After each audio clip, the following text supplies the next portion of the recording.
Hello and আসসালামু আলাইকুম everyone, this is momo from momos mania. সবাই কেমন আছেন? আমি কিন্তু আলহামদুলিল্লাহ অনেক ভালো আছি। আমি কোথায় চলে এসেছি দেখতে পাচ্ছেন আপনারা? হাজি নান্না বিরিয়ানি, যেটা হচ্ছে পুরান ঢাকায় অবস্থিত। আমি যখন একদম এই পাতিলাটা দেখলাম, ট্রাস্ট মি, আমি খাওয়ার জন্য কিন্তু একদম পাগল হয়ে যাচ্ছিলাম। এটা ছিল একদম কাচ্চি ওদের, এখানে হলো কাচ্চিটাই হলো ওদের সিগনেচার আইটেম। তো আমার তো মনে হচ্ছিল আমি কতক্ষণে খাবো, তো তাড়াতাড়ি করে হচ্ছে ঢুকে গিয়েছি। ঢুকেই হলো একটা কোনো রকম জায়গা পেয়েছি, বসে পড়েছি ছোট্ট একটা মানে হোটেলের মতো আর কি। তো এই যে ওদের প্রাইস রেঞ্জিংটা, ওদের কাচ্চির ফুল প্লেটটা হচ্ছে 560 টাকা, আর হাফ যেটা সেটা হচ্ছে 280 টাকা। তো আমরা নিয়েছিলাম এক প্লেট খাসির কাচ্চি, আর হচ্ছে নিয়েছি একটা হচ্ছে মোরগ পোলাও, আর নিয়েছিলাম হচ্ছে এই যে বোরহানি। তো বোরহানিটা যখন ঢালছিল এই পিচ্চিটা, আমি বলছিলাম তোমাদের সিগনেচার কোনো ডেজার্ট আছে কিনা আমাকে একটু বলো। আর ওদের কাচ্চিটার চেহারাটা দেখেন, মানে আমি খাওয়ার জন্য পাগল হয়ে গেছিলাম, কারণ 4টা বেজে গিয়েছিল, আমি ক্ষুধায় পাগল হয়ে যাচ্ছিলাম। আর ওদের স্মেল বলেন, আর মোরগ পোলাওটাও কিন্তু অনেক মজা ছিল। তো দেখতেই পাচ্ছেন কালারটা, আর এই দুইটাই হচ্ছে সব খেয়ে ফেলবো আমি আজকে এমন ভাবছিলাম।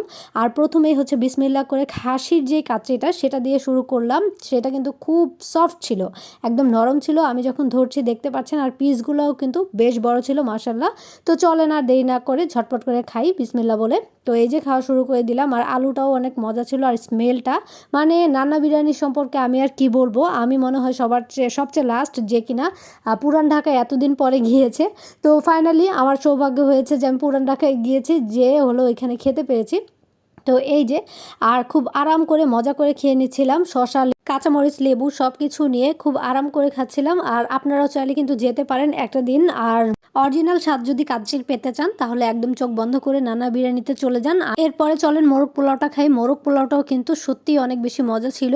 আর ওদের যে রোস্টের যে মাংসটা, এটা এত বেশি সফট ছিল, আর আমি একদম লেবু টেবু দিয়ে খুব আরাম করে খেয়ে নিচ্ছিলাম। আর আমার মুখের এক্সপ্রেশনে অলওয়েজ আমি বলি একটু ফলো করবেন যে কতটা মজা লাগছিল। সত্যি একদম ভালো রিভিউটাই কিন্তু আমি দিচ্ছিলাম।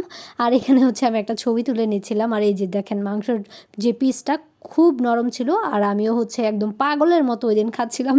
কারণ হলো কাল 4টা বেজে গিয়েছিল, তো আমি খাওয়ার জন্য আসলেই পাগল হয়ে গিয়েছিলাম। পরে মাঝখানে একটু ওদের বোরহানিটাও কিন্তু আমি কি বলবো, একটা থেকে একটা আরও বেশি মজা।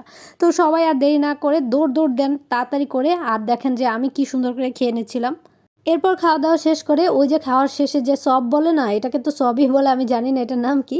তো এটা খাচ্ছিলাম, আর ওই যে পিচ্ছি ছেলেগুলোকে বলছিলাম দেখছো যে আমার ভিডিওগুলো আমি কিভাবে করছি। তো ওরা হলো আমাকে খুব অ্যাটেনশন দিয়ে দেখছিল, এই জিনিসটা আমার কাছে অনেক বেশি ভালো লেগেছে। তো এই ছিল পুরান ঢাকায় ঘোরাঘুরির একটা দিন। আর এই বোরহানিগুলো দেখে আমার কিন্তু খুব লোভ লেগেছিল, মনে হচ্ছিল নিয়ে আস। Thanks for watching. আসসালামু আলাইকুম এভরিওয়ান, বাই।